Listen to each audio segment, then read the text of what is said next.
भारत चीन की अब बात कर लेते हैं, क्योंकि भारत चीन अपने रिश्ते एक बार फिर से आगे बढ़ाते दिख रहे हैं और उनमें गर्माहट नजर आ रही है। इसकी शुरुआत चीन की तरफ से हुई है। इस बार चीन के विपक्षी मंत्री वांग यी आज से भारत के दौरे पर रहेंगे। ड्रैगन और टाइगर की दोस्ती पर दुनिया की निगाहें टिकी हुई हैं। चीन के विदेश मंत्री का यह दौरा दोनों देशों के लिए बहुत अहम माना जा रहा है। रिपोर्ट के जरिए जो फॉरेन मिनिस्टर हैं वांग यी साहब, वो इंडिया पहुंच गए हैं और वो 18 और 19 अगस्त को इंडिया में रहेंगे। और कहा यह जा रहा है कि उनकी इम्पोर्टेंट मुलाकातें जो हैं वो हो रही हैं। लेकिन आपको पता है कि मैंने जो ऑब्जर्व किया, आई थिंक एक लो रैंक के जो फॉरेन ऑफिस के शख्स थे उन्होंने वेलकम किया। Please correct me if I am wrong.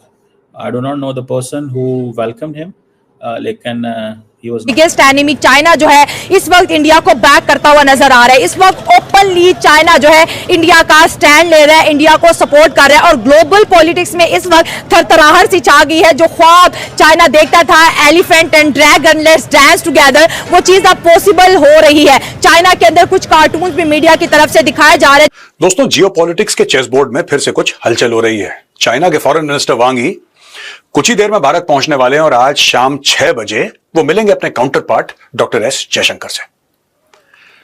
ये मीटिंग बहुत जरूरी इसलिए है क्योंकि बीच में आपको पता ही है, गलवान के बाद भारत और चीन के रिश्तों के बीच में एक टेंशन आ गई थी।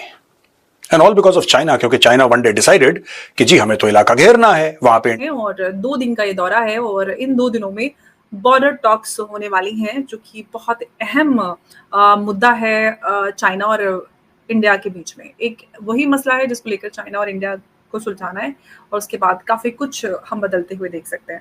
साथ में इस पूरी चर्चा में national security adviser Ajit Doval भी रहेंगे और जो स्पेशल रिप्रेजेंटेटिव्स हैं जिसका मकसद है जो रैंक के जो फॉरेन ऑफिस के शख्स थे उन्होंने वेलकम किया। Please correct me if I am wrong. I do not know the person who welcomed him, लेकिन he was not a politician either, वो पॉलिटिशियन भी नहीं थे। और बहरहाल दैट इज़ समथिंग, अभी आपके मैसेजेस से पता चल जाएगा। कोई इंपॉर्टेंट बंदा उनको एयरपोर्ट लेने नहीं गया, even if he is not a lower rank MEA officer. एक बात तो ये होगी। दूसरी बात ये है कि चाइनीज़ FM जो है एजेंडा क्या है? एजेंडे बहुत ज़्यादा है। एजेंडा ये है, पहली बात तो ये है कि आज आपको पता है अमेरिकन ने क्या किया।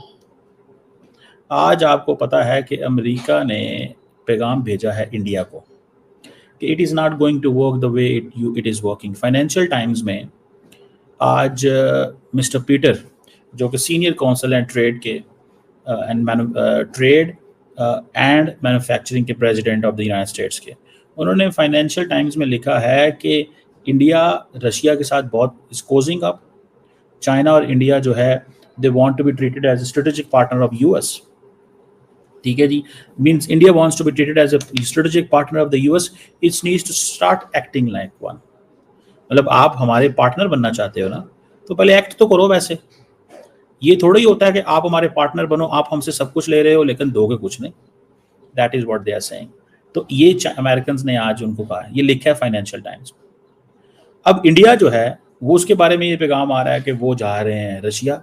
जयशंकर साहब अभी थोड़े दिन पहले ही तो NSA डोवल वहाँ थे, लेकिन आज जब चाइनीज आ रहे हैं, इंडिया आए हैं, तो होगा क्या? सबसे पहले डी-एस्केलेशन ऑफ जिस तरफ देख रहे हैं पाकिस्तान के ऊपर कर्जे हैं और फाइनेंशियल इश्यूज भी हैं, लेकिन जो इंडिया है वो फिलहाल ग्रो कर रहा है। जहाँ तक बात टैरिफ की है तो पहले ट्रम्प ने 25% टैरिफ लगाया था। जो अब नेक्स्ट उनका टैरिफ जो उन्होंने परसों लगाया है वो तकरीबन 13 अगस्त के बाद वो उस पर लागू हो 50% का टैरिफ 90 डेज के बाद वो 50% टैरिफ आ रहा है। हाँ। और जिस तरह 31 अगस्त को मोदी जा रहा है चाइना में, तो उनके दरमियान वो कंट्रीब्यूशंस होगी और आपस में उनके कंसर्न होंगे, वो मीटिंग्स वगैरह करेंगे। तो ये एक इशू बन सकता है क्योंकि चाइना एक सुपर पावर कंट्री है।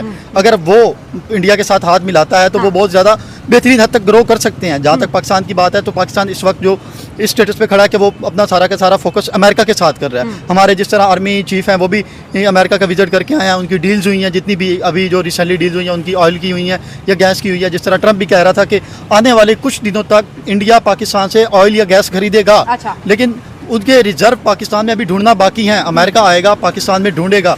अभी तक हमारे पास कोई ऐसा रिजर्व नहीं मिला कि हम इतना बड़ा हो कि हम कहीं और दे सकें। अभी रिसेंटली जो हम है किसी अदर फॉरेन कंट्री से अपने रिजर्व ले रहे हैं। हमारी अपनी आपको नीड्स क्या लग पूरी रहा नहीं है हो रही। कि इंडिया वाकई अमेरिका से दूर जा रहा है, या फिर ये एक डिप्लोमेटिक वॉर है जिसको इंडिया भी भरपूर तरीके से खेल रहा है और अमेरिका भी? एक्चुअली जिस तरह मैंने रिसर्च किया तो मैंने न्यूज़ पे फोकस किया, इंडिया ने ऑलमोस्ट $1 बिलियन अमेरिका को दिए थे अपने इंजन लेने के लिए पाकिस्तान की जंग से पहले, कि वो वहाँ अमेरिका से इंजन लेगा और अपने तैयारे तैयार करेगा वो तेजास के लिए। लेकिन अभी तक जो ट्रंप आया है उसने इंडिया को कोई रिस्पॉन्स नहीं दिया। ना उसने ये बोला कि मैं आपको पैसे वापस करूंगा, ना उसने ये बोला कि मैं आपको इंजन दूंगा। इंडिया फिलहाल स्टक हो चुका है इस फील्ड में कि अमेरिका उन्हें कोई रिस्पॉन्स ही नहीं दे रहा। अमेरिका बार बार इग्नोर कर रहा है। रिसेंटली जब ट्रंप सदर बना था उसके बाद उसने ये बोला था कि मैं अपने साथी को कहता हूँ कि वो आईफोन की फैक्ट्रीज इंडिया से उठा ले। मतलब वो इंडिया को डाउन कर रहा है। और लेकिन अब जो वो हाथ बढ़ा रहा है वो पाकिस्तान की तरफ बढ़ा रहा है, वो पाकिस्तान की तरफ आ रहा है, वो अपना इंटरेस्ट इंडिया की वजह से इंडिया को वो फिलहाल इग्नोर कर रहा है। वो इंडिया को कोई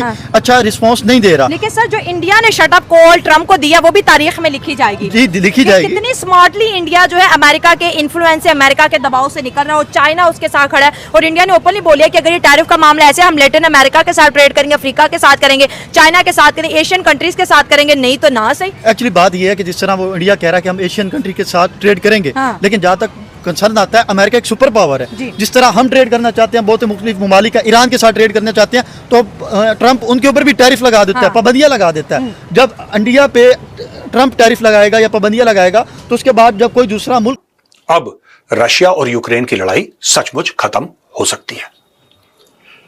रशिया और यूक्रेन की लड़ाई खत्म हो सकती है तो उसमें फायदा इंडिया का भी है, उसमें फायदा रशिया का भी है, लेकिन नुकसान सबसे बड़ा चाइना का है। सबसे बड़ा अगर कोई लूज करेगा जेलेंस्की के बाद, जेलेंस्की का सबसे बड़ा लॉस होगा ये आज मैं आपको बता दूं, लेकिन जेलेंस्की के बाद अगर किसी का नुकसान है तो चाइना का है। मैं आपको यह भी बता दूं कि चाइना का नुकसान कैसे है। चाइना का नुकसान ऐसे है क्योंकि अभी तक दुनिया की जो नजरें थी वो दूरबीन लगा के दुनिया देखती है दोस्तों, दूरबीन लगा के। तो दुनिया क्या देखती है? दुनिया देखती है कि साहब गाजा में बमबारी चल रही है ना। फिर दुनिया देखती है कि यूक्रेन ने ड्रोन भेजे, रशिया ने बैलिस्टिक मिसाइल मारे, ये सारी चीजें देखती है दुनिया। दुनिया चाइना को देखना भूल गई पिछले 3 सालों से, और चाइना चुपचाप अपने आप को और तगड़ा कर रहा है और मजबूत कर रहा है। नए नए प्लेटफॉर्म्स वेपन्स के ला रहा है, अपनी फौज को मॉडर्नाइज कर रहा है, अपनी इकोनॉमी को कंसोलिडेट कर रहा है। चाइना ये सब कर रहा है क्योंकि चाइना को कोविड के बाद बहुत बड़ा झटका लगा।